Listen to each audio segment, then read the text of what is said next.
Good morning everyone and Happy New Year to you all. Happy 2026.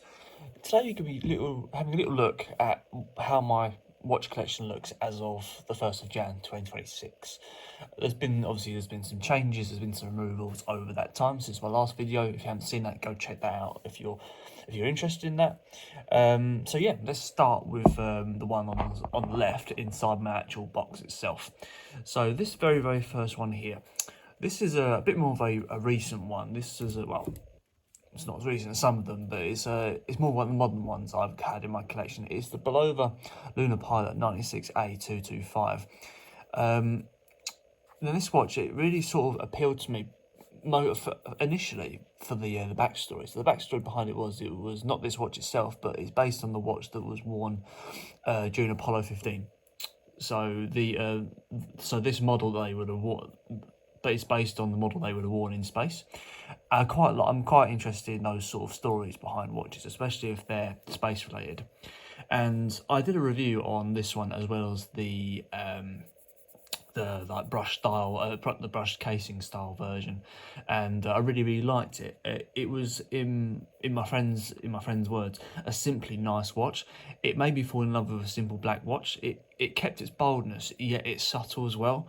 I love the deep spec as well that you get with it. So you get the surgical grade stainless steel casing, you get the black and the white theme, you get nice buttons on the side, you get a super accurate quartz movement, a 262 kilohertz movement, which is really accurate. So I think it's +1 second a month. That's it in terms of accuracy. So it's very high. I like having pretty much the bang on time. So that, as you can see, all of these are quartz watches. I like to have the pretty much the bang on time if I can. But this one cost me around about £499 when I first bought it. It is one of my favourite watches, that one.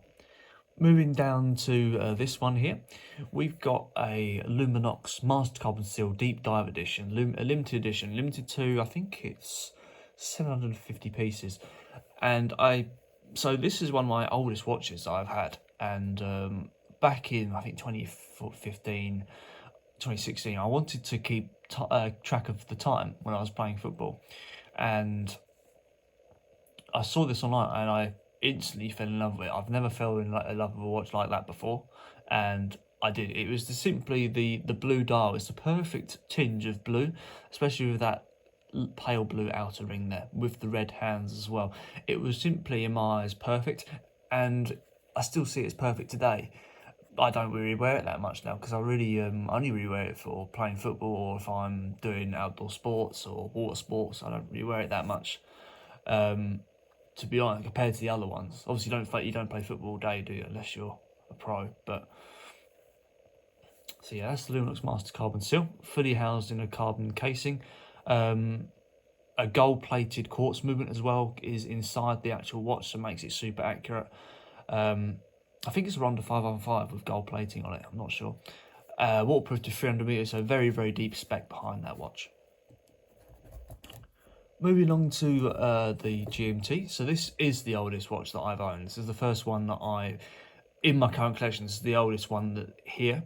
I have had watches before this one, but this is probably the one that I've kept by far the longest. I had a Krug Bayman diamond as well, and a Luxman diamond watch as well, but that was some years ago. This is one of my oldest owned watches. Is the Mathey Tissot Quartz Pepsi. Put it this way: if I had to spend sort of £20,000 on any watch, I had a budget of that amount, I would buy a Rolex Pepsi. I simply love the idea of the colour, the blue and the red. I love the look of the third hand as well. It just goes really nicely, and I think it just looks really professional.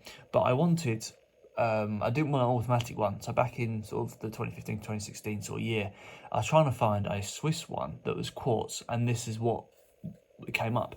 And I wanted a Jubilee strap as well. I just prefer a Jubilee strap on this sort of watch. I think it's a little bit lighter and it molds a bit better to the wrist because of the link sizes. And this is what essentially ticked all those boxes for me. And I still love it today. It is one of my favourite watches. Now this one here is a very interesting piece. I bet you guys have been waiting for me to talk about this one. So this is a very interesting piece. This is my most recent one. I've only had this for like a few days, and Yeah, so this is a Gia mechanical flywheel watch. It's part of their Celestial series. They do a rose gold and a silver, and I think they do a couple of other ones. It cost me about £380, this one. And I simply saw it and thought, that looks, I haven't got a watch that's particularly special in this mechanical sense. And this ticked that box for me. It brought my interest of sort of space and cosmology into a watch and made it very, very interesting. I simply liked it when I saw it, and I thought it was really, really special. I haven't got something like this in my collection. Wanted to keep it, and so yeah. I originally looked at the white one and I reviewed that. There's a video of it on the channel, but when I compared the two, I actually preferred the rose gold when I was seeing them with especially with the blue strap as well. It's quite nice.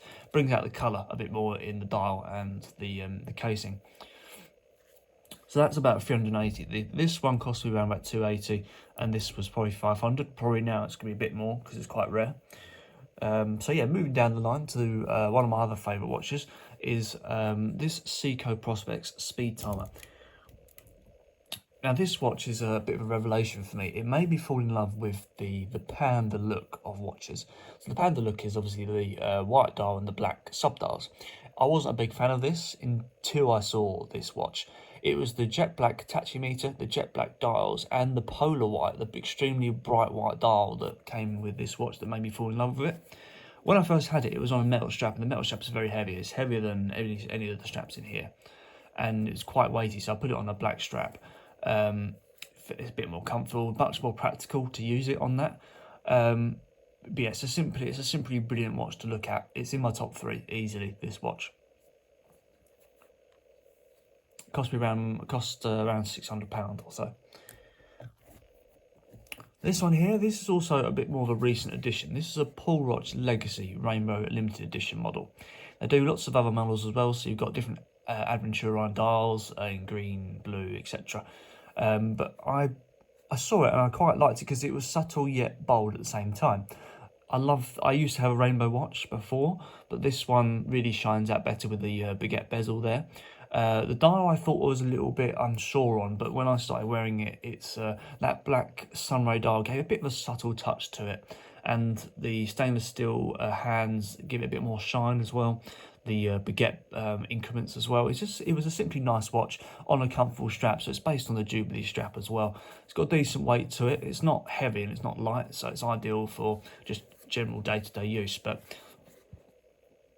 yeah, this cost me around about 180 in the discount sale. I think it would have been about I think it's about 200, but it might have been 290 out of side of the sale. But yeah, I simply love the colour and the sort of the aesthetic of it. So that's obviously the main ones inside the box.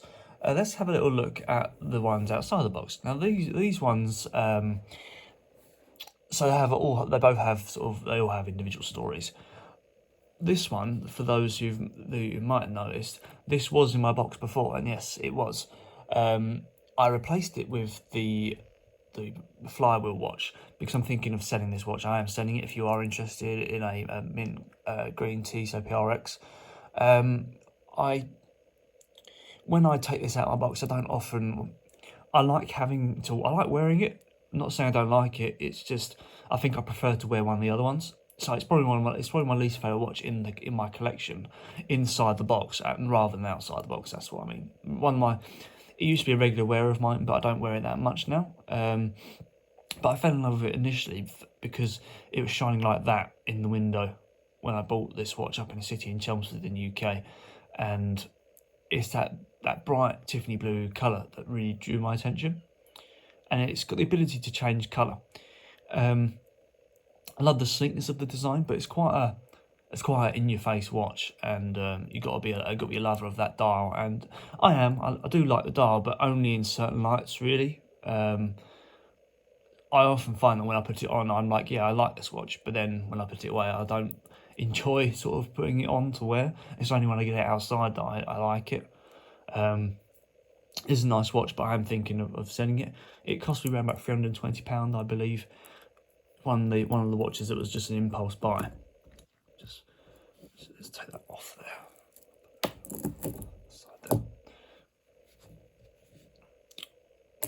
And then this other one, this is a bit of a very special watch, again, like the mechanical one, but probably one of the most unique watches I've got in my collection. This one here is a accurate grand complication. So only a certain number of these were made, and they were made in 1999. So they were made in celebration of a partnership between the Royal Observatory in London and the Greenwich, and Acris, sorry, in Greenwich, which is the British timekeeping company. They wanted to partner up to bring a certain number of timepieces into the new millennium, so that into the year 2000, essentially flagging what was possible in terms of watchmaking in that time. So obviously on this watch you've got a lot of dials. You've got a moon phase dial, which is a fully working moon calendar date, so it does the full 20, I think it's 28 phases, isn't it, moon calendar? So it does the full 28, assuming it's 28, full 28 day calendar for the moon. It's got you've got a bit more regular stuff here, so seconds counter, 24-hour readout, but you also got a leap year counter, so it tells you what year you're in terms of a leap year. And it also tells you the month you're in, the day you're in, and obviously a date. It does convert into a chronograph mode as well, if you need it to. And then that works as a stopwatch as well. It's a real bugger to set this one up, but once it's set up, usually you can just set up and go, and then you change the time as and when. If you've got one and you're not sure how to set it up, I can just drop a comment and I'll gladly help you out. Yeah, it's a really, really nice watch, very, very rare, a simple piece of British timekeeping history, really. It's a very special watch. Don't often wear it. That's why it's on this little tray here. These are my display ones. They just sit there often, and I wear them on occasion for going out or something like that, maybe.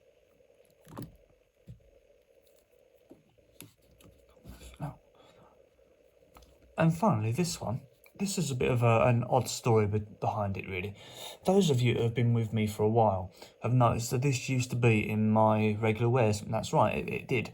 It left my regular wears. I didn't really wear it that much. It was my least favourite watch for a while, and yeah, but I kept it because it wasn't really worth me selling it. It cost me around about £100 or so, but to resell it, it's probably £60-50.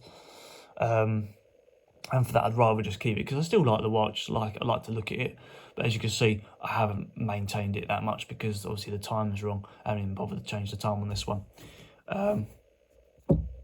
But what this watch gives me is, I don't know if you guys saw it, but the most recent 007 before the date of this video, Daniel Craig wore a rose gold style Seamaster, Omega Seamaster, which had rose gold hands. And so bear that in mind, right? And now imagine a Geiger counter, but in a watch form, and you mix the two together. This is what this watch gives me in terms of the vibe. I feel like this looks like a Geiger counter watch for your wrist. Very, very professional, but with that diver's mindset in mind. And that's why I simply love it. I like to look at it, but I don't often wear it that much. It's still a nice watch to see, especially with how it shines, the black bezel and the orange hands. It's quite a special watch in terms of the colour scheme that's going on. Don't often see watches like this now. But yeah, this cost me around about £100.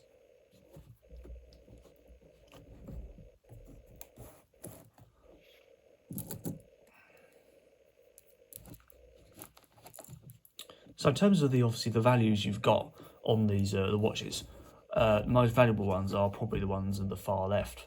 So you've got 500 for that, 500 for that. So it's 2,000 across two watches already. And then moving down to the Mathey Tissot, that one's a bit cheaper. That was $290 when I bought it, so call it 300. A second. And so then obviously you got $290 for that one. The Celestial one, that cost me around about $380. Then you've got 600 for the Seiko, so you're already at just above £2,000. The Paul Rich Rainbow one, that cost you $180. Tissot PRX 320, so you're around about 2,500 now. This one is I don't know the value of it. I can't find the value of it, but it was auctioned I think for £1,000, but it does depend on where you go to sell it. So I'm not going to include that in the price, but then you've obviously got the fossil decor on top, which carries it past the 2,500 mark. So there you go, guys. That's a little look at my my current collection as of January 2026. Hope you enjoyed that, and I'll speak to you soon. Take care. Bye bye.